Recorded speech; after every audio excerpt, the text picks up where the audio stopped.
Hey everybody, it's your friend and your guy and your favorite Linux reaction guy, Gardiner. I'm here today reacting to JayzTwoCents' new video.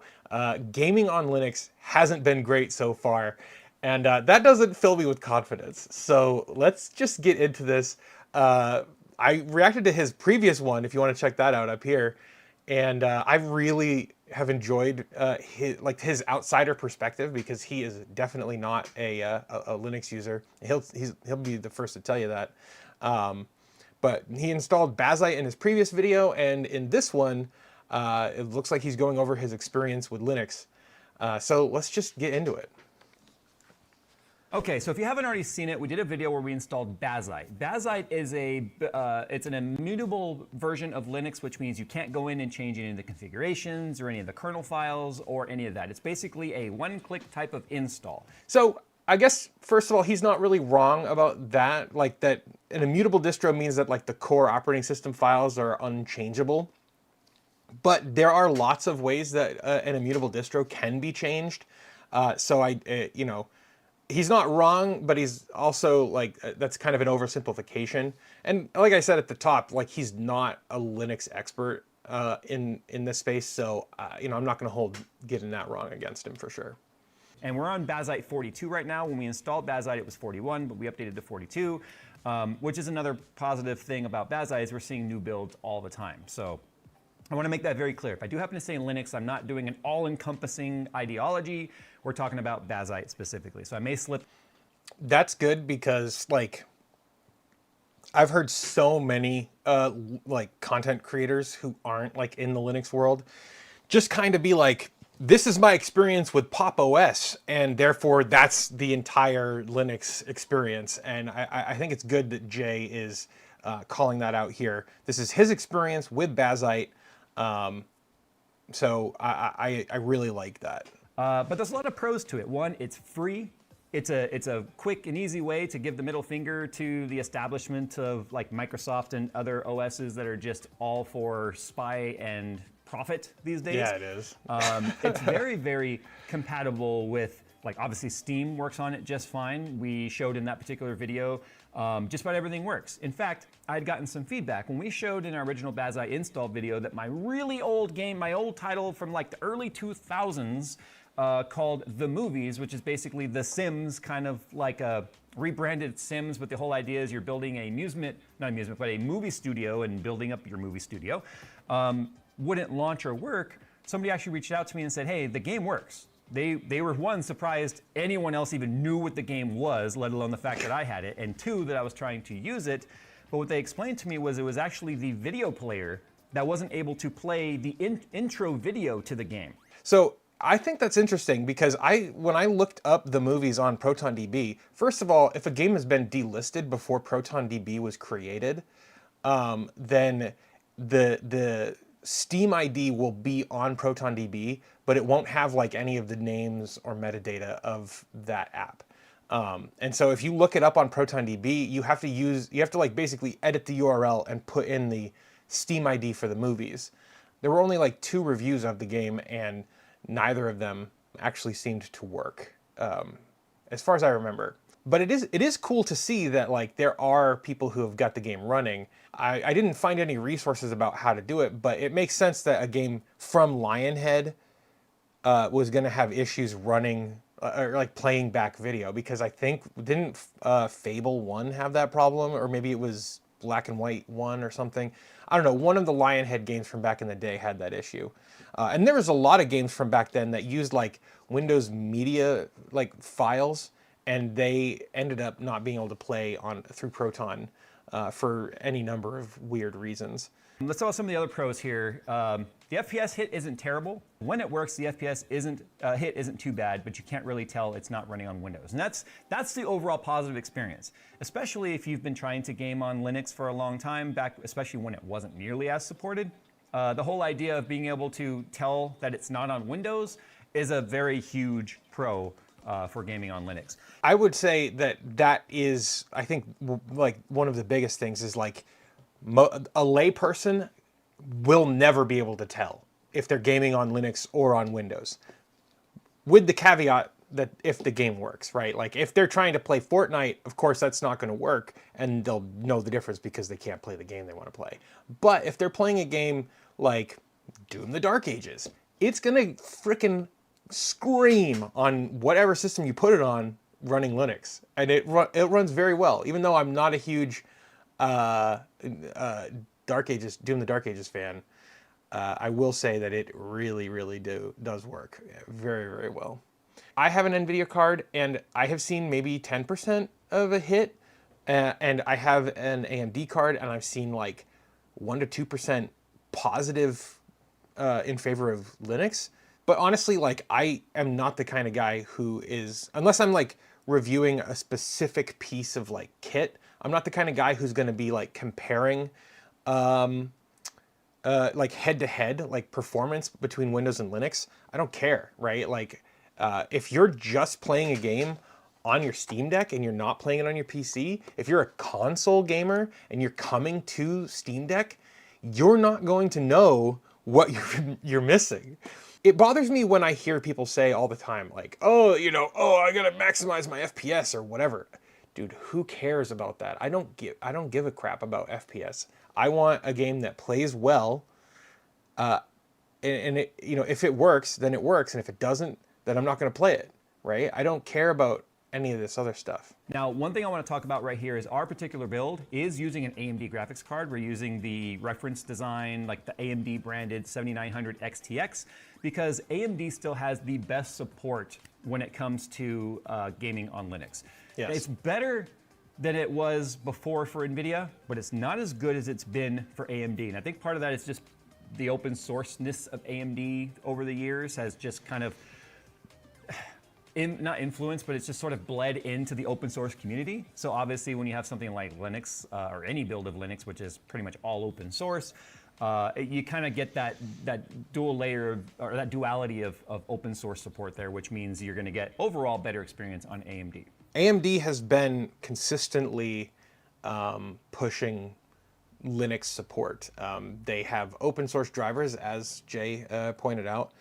Their drivers are like integrated into the Linux kernel, and that means that not only are AMD's engineers working on the Linux drivers, but kernel developers are, and other interested parties, including Valve. Valve is paying for development of AMD drivers on Linux because they have, hey, a vested interest in Linux performance. AMD has also embraced tons and tons of open source stuff. I mean, do you guys remember what Vulkan was before it was Vulkan? Like, AMD created Mantle. Mantle was the Vulkan precursor. It was like the low-level API, graphics API, that was going to replace OpenGL. And then Mantle was proprietary, and then AMD open sourced it as Vulkan. Also, too, it's nice to see that new technologies like FSR, DLSS, and ray tracing are supported on Linux. I feel like DLSS didn't appear on Linux until like 2022 or 2021. Am I wrong about that? I'm asking the chat. Because if you didn't know, I'm live streaming now. I'm going to try live stream every day, and the chat here is going to answer my question, right? Right, guys? It did take some time. That's what I thought, KRAR. According to our Linux Gaming, it came to Linux June 22nd, 2021. That's crazy. Yeah, because I remember it came out in like 2019, and I think. And so 2021 is quite a while. Thanks, chat. Appreciate you. You guys are awesome. Dordackle, I don't remember. I don't think I have ever used DLSS to this day. I'm not kidding. So I don't. I never used it when it first came out. I don't use it now. At least I've never like tweaked the settings. I think I probably have used it in a couple of instances, but like I've never intentionally screwed around with it because I don't like how it looks. I've seen enough to know it's not my taste. If I'm gonna see, here's the deal. If I'm gonna do DLSS, I'm just gonna run the game at 1080p. I don't give a crap about like. If the game doesn't run well at 4K, I'm not going to use DLSS to upscale it. I'm just going to run it at 1080p. I don't know. That's just where my head's at. Battlefield 6 uses the Javelin anti-cheat. And one of the things that's unique about Battlefield 6 and the way EA has implemented the anti-cheat is it's the first title we've seen where secure boot is required, and virtualized base security, or VBS, is pretty much required to be able to play Battlefield 6 online for sure. Moving forward, that may become more the norm. Now the irony is that on day one, cheaters were already there, and it was already exposed, and screenshots were already put up of the anti-cheat or the cheat software working and showing the health bars and locations of every player in the map through all the walls and stuff. So I think that that's absolutely hilarious, first of all, because for all the hubbub and the bluster about like anti-cheat being necessary to protect the integrity of the game,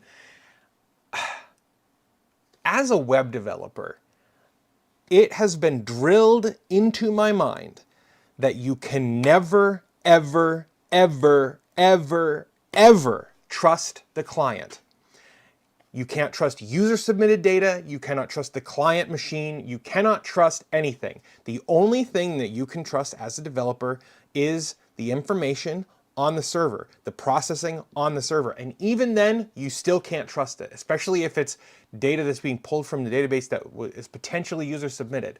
So the fact is, it absolutely boggles my mind, first of all, that like game developers are pushing anti-cheat so hard, because like it clearly doesn't do anything to materially prevent cheating.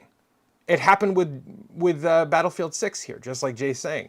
And so the idea that, oh yeah, we have to have this to protect the integrity of the game. No, if you want anti-cheat, it has to be done on the server, and it has to be done with heuristics, or it has to be done with, I don't know, like actually maybe even AI, right? Like that might be an actual application of neural like reinforced learning or whatever it is. People are just going to cheat. So the idea that like anti-cheat systems are functional or effective or mitigating cheating just doesn't make any sense to me. It's very clear that it's not.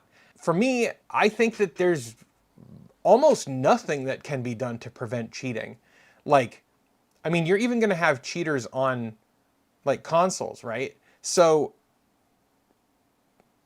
I just believe, I guess what I'm trying to say is like, I just believe that like online games like this, competitive online games where there's an incentive to cheat, there will always be cheaters.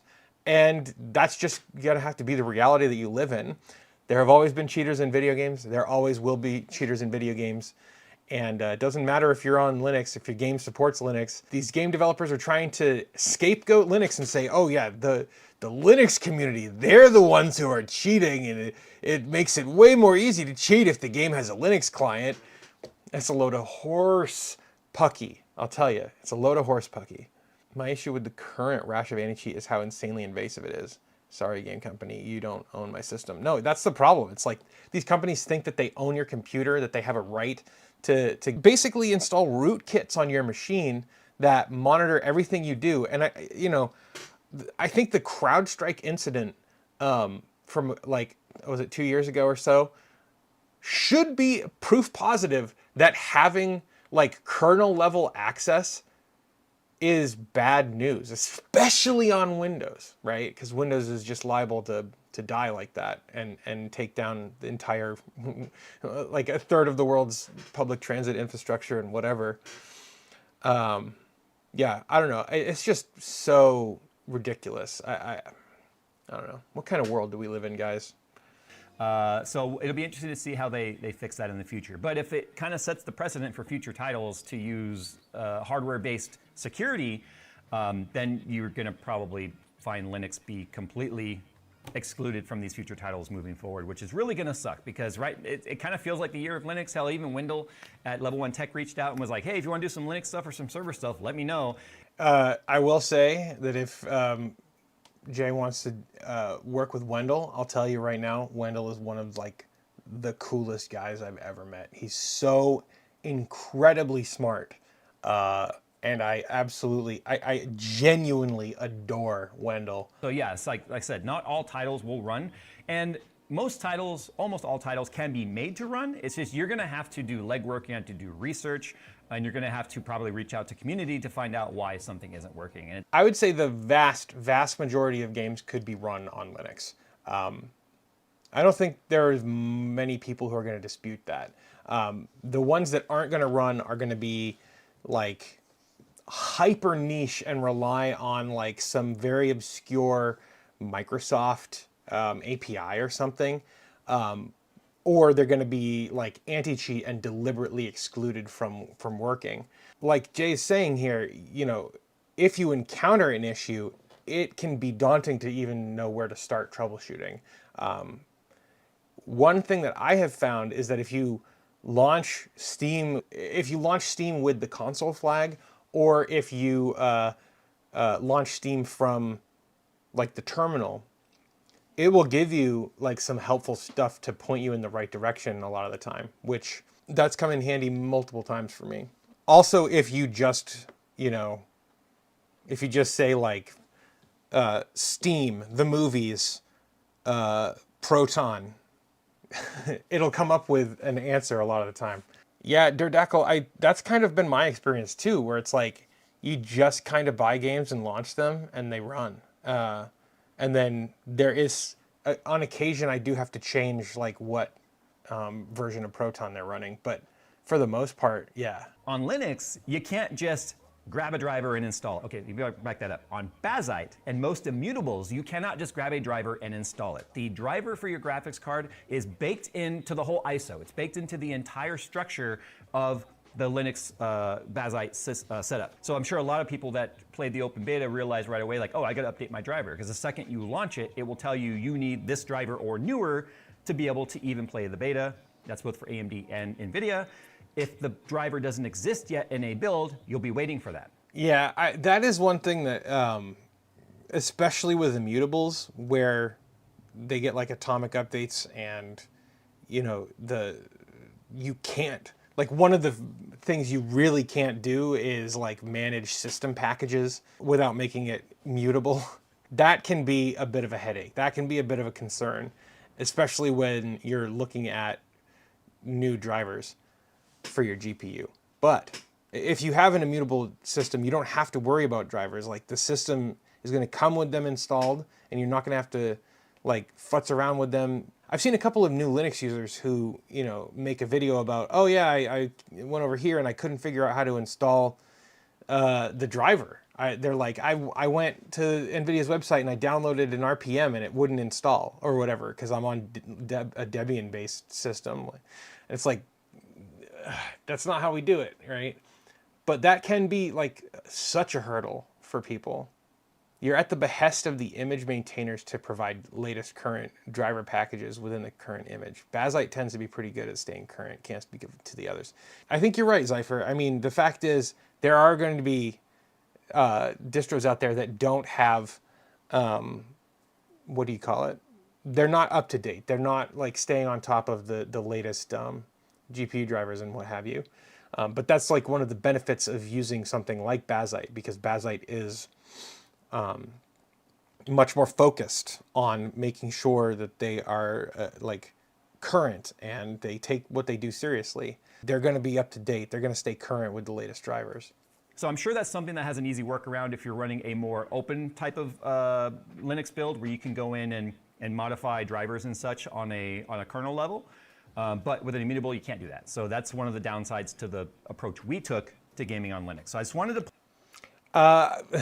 So I have had various experiences in this arena too, where it's like, you know, you're waiting for a new driver to hit on Linux. If you're on Ubuntu, you have to wait for Ubuntu to update their like driver distribution thingy that they have. Like they have an installer that you have to run and make sure, and that will update your driver.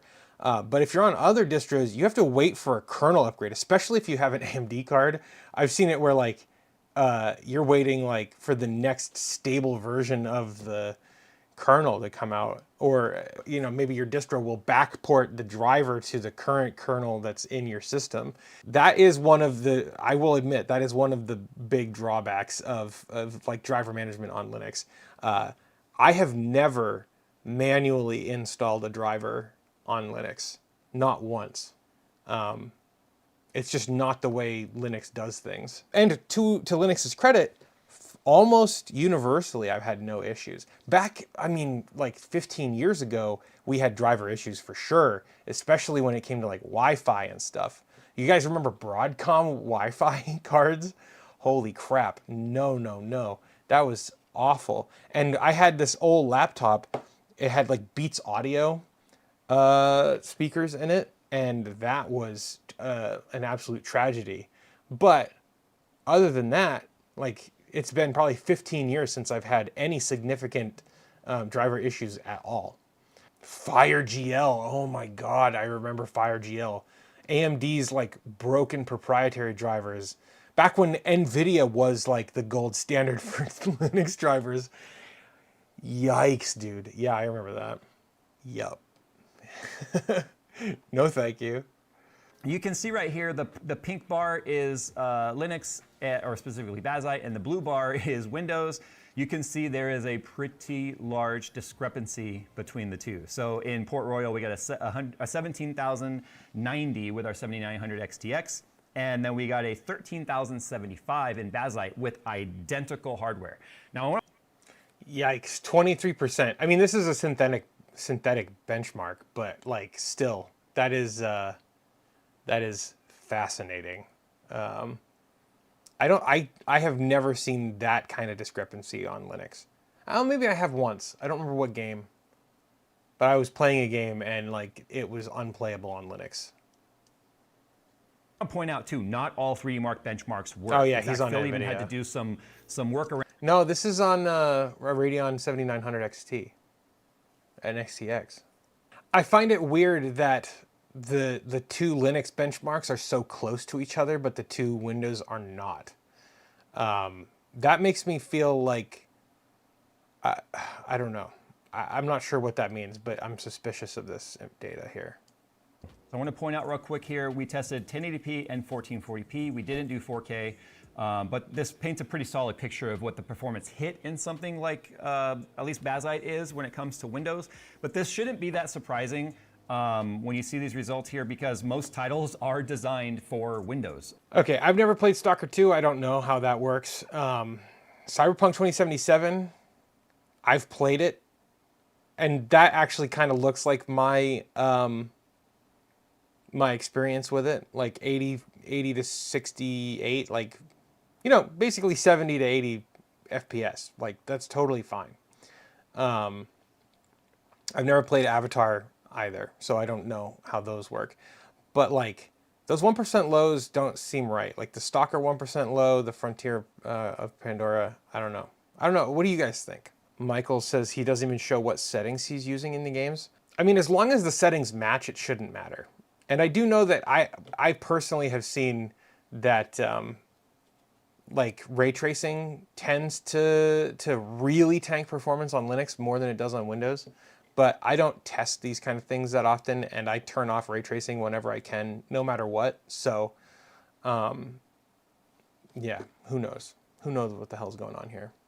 Cyberpunk 2077, though, different story. They're a lot closer together. 93.2 versus an 81.4 for the average. Now, this is also the built-in benchmark. I want to point that out. I think one of the reasons why we did the built-in benchmark here is it was quick. It was easy to do, guaranteed back-to-back. It's not, that test is not going to be indicative of what actual gameplay is like. I also think Bloody Screen, no, I agree. I don't think he did anything to purposefully like taint these results. I think he's got way too much integrity for that. It just looks like doesn't match. These don't match my perception. Although, I mean, even like the lows of Avatar, like it's over 60 FPS, right? Like, I don't know how well optimized Stalker 2 is. I've never played it. But this just doesn't match my experience with Linux gaming at all. No, Bernsey, I disagree. I think like you really should be testing native versus native. Even if these games have had like a native Linux version, I can almost guarantee you that the difference, like the delta in performance, would be worse in a native Linux build than it is in Proton. That has been my experience time and time and time and time again. Native Linux versions of games tend to get less support, they get less optimization, they get less dev time, and they end up being shit canned after a little while. Like they end up just getting delisted from Steam or whatever. I mean, just what was it? What was the one? I like Civilization 6. I've spent a lot of time in Civ 6, and it had a native version, and I ended up switching over to the Proton version because it just performed better in Proton. This is when even the Linux community is starting to say, like on some of these titles, dual boot. Dual boot is not. We don't condone piracy around here. It's one of the reasons why we like the idea of Linux being a free open source thing. There are ways to make Windows work without having to pay for it. That should be pretty obvious. We are not going to show you those ways. We are not going to condone that. However, there is a way to activate Windows 11 and it's hosted on GitHub. That's all I'm going to say. Microsoft doesn't care. That's what I've seen. Like Microsoft owns GitHub, for God's sakes, and they don't care. If they did, they would have removed the activation tool. let's use the whole Stop Killing Games initiative right now as an example. If a studio can say, buying the game is not ownership, you can also, quote unquote, say, pirating something isn't theft. Okay, now we are tightrope walking some ethics right now. Okay, and it's up to you guys to decide. But what are we talking if about you right really, now? really want to play certain titles, there are ways to install Windows and have it fully functional and not cost you a dime. Also, like, if your PC came with Windows on it, you can just reinstall Windows if you've like got Bazite on there. I'm pretty sure that the activation like key and stuff is in your frickin' BIOS. Like, it's like as long as like the machine came with Windows on it and it was activated from the factory, you can reactivate it without any penalty. Also, you don't have to erase the entire drive if you are installing Bazite on a machine with Windows. I'm not sure what we're talking about here. Now, for legal reasons, we're not going to show you how, but you can, and all you have to do is a simple search on how to activate Windows with a script. But with that said, you can now play those titles on Windows, and you didn't give Microsoft your money. Okay. Also, too, we're gonna be doing a video here coming up pretty soon where we're gonna show you how to remove. I guess he could be talking about the fact that it's like he builds PCs most of the time.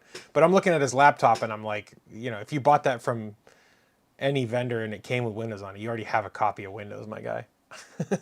But even when the Linux community itself is saying certain titles, you just have to dual boot for ease of access. So, you know, sometimes it can't be helped. You know, if it's made for a certain thing and it has a requirement that cannot be overcome via software, then you have no choice. The choice is to play games that don't support Linux or not, right? Like that's my choice. Like I don't give a crap about any game that doesn't or like actively is fighting against Linux. Like if your studio is like Bungie and they say screw you to Linux gamers, I have no interest in playing that game. But that's just me because I'm kind of a zealot when it comes to Linux.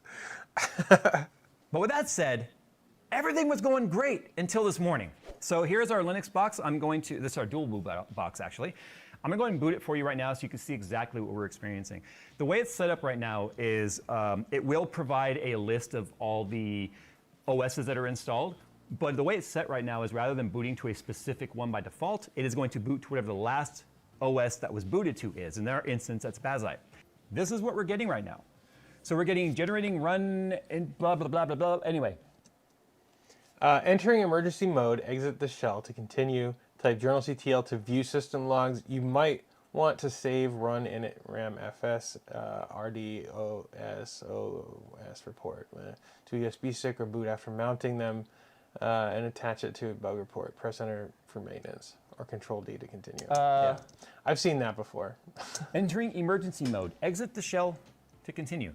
We have no idea what this is.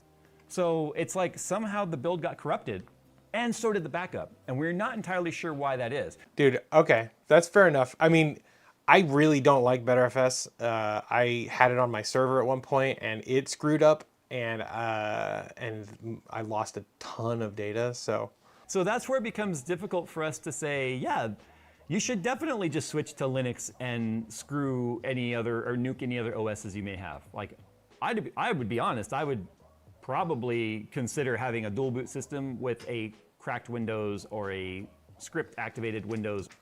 crap, why do you keep saying a cracked Windows? I don't understand. What is he talking about? Because he wants a free OS? Is that what he's saying? I'm telling you right now, as a Linux noob, I have no idea what the hell I'm looking at. And then I already tried to use like ChatGPT and some other AI to help with, hey, here's what it says. The very first thing it says to do doesn't even exist. Like, I can't even get to what it's saying.